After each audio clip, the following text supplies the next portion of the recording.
We used to have a one-eyed fellow in the packing department. Unfortunately, he turned out to have an uncontrollable weakness for stealing toilet rolls, and we—" The rest of the sentence was drowned in a ribald cackle of lavatory laughter, and it was some little while before the Dean could bring the meeting to order again. But Roop persisted. "Do we feel that Mr. Quinn's deafness is going to be a significant liability in the job?" "Well," replied Bartlett, "there's the telephone for a start, isn't there?" "Surely not. There are all sorts of gadgets these days." "Does Mr. Roop actually know someone who's deaf and who—" "As a matter of fact, I don't, but then I suggest he is in real danger of underestimating the sort of problems—" It was becoming increasingly obvious that there was a festering, strangely personal antipathy between the two men. Bartlett hadn't finished yet. "You all saw the report from the hospital. The fact of the matter is that Quinn is very deaf." "He seemed to be able to hear us perfectly well, didn't he?" Roop spoke the words quietly, and it became perfectly clear that he had a point.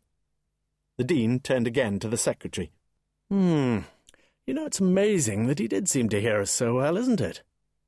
Mrs. Seth, the chairman of the Science Committee, thought about her father.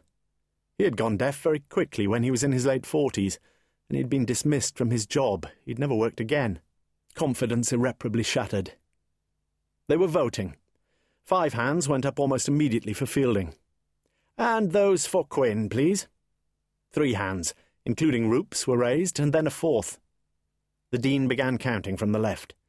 1, 2, 3, 4, another hand, 5. It looks— And then Mrs. Seth raised her hand. 6.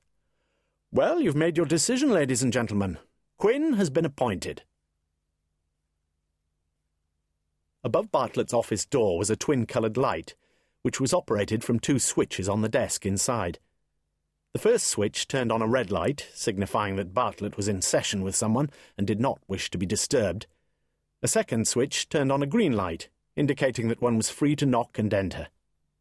Once inside, the secretary snapped down the red switch, before opening a small cabinet and pouring himself a glass of gin and dry vermouth. Then he sat down behind his desk and sipped his drink. They'd picked the wrong fellow, of course they had. All because of Roop, the bloody idiot.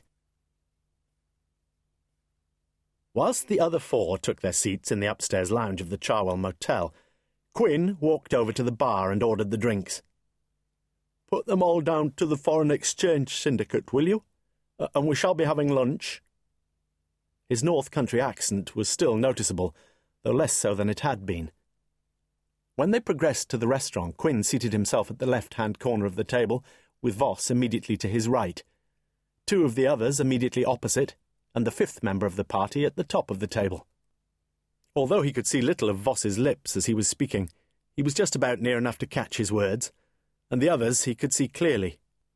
Lip-reading had its limitations, of course. It was absolutely useless when the speaker turned his back. But in normal circumstances it was quite wonderful what one could do. There are 5 graduates on the permanent staff of the syndicate. The names of the 5 graduates are printed in bold blue letters at the top of the syndicate's official notepaper. Margaret Freeman reaches for her ruler and neatly crosses through the name G. Bland on the headed notepaper, and types in that of N. Quinn, M.A., a new boss. By 1:45, Quinn had finished work on drafts of 4 history question papers. He locked the papers away. Bartlett was a martinet on all aspects of security, and allowed himself to wonder whether Monica would be going for a drink and a sandwich at the Horse and Trumpet, a pub he had originally misheard as the Horse and Strumpet. Monica Height's office was immediately opposite his own, and he knocked lightly and opened the door. She was gone. In the lounge bar of the Horse and Trumpet, a tall, lank-haired man pushed his way gingerly past the crowded tables. He took his seat beside an attractive woman in her mid-30s, who sat smoking a cigarette. "Cheers." He lifted his glass and buried his nose in the froth. "Cheers." She sipped the gin. "You been thinking about me?" he asked. "It's got to finish, you know that, don't you?" "You said you enjoyed it yesterday." His voice was very low. "That's not the point, is it?" Her voice betrayed exasperation. "You've got a wife. Couldn't we just— Look, Donald, the answer..."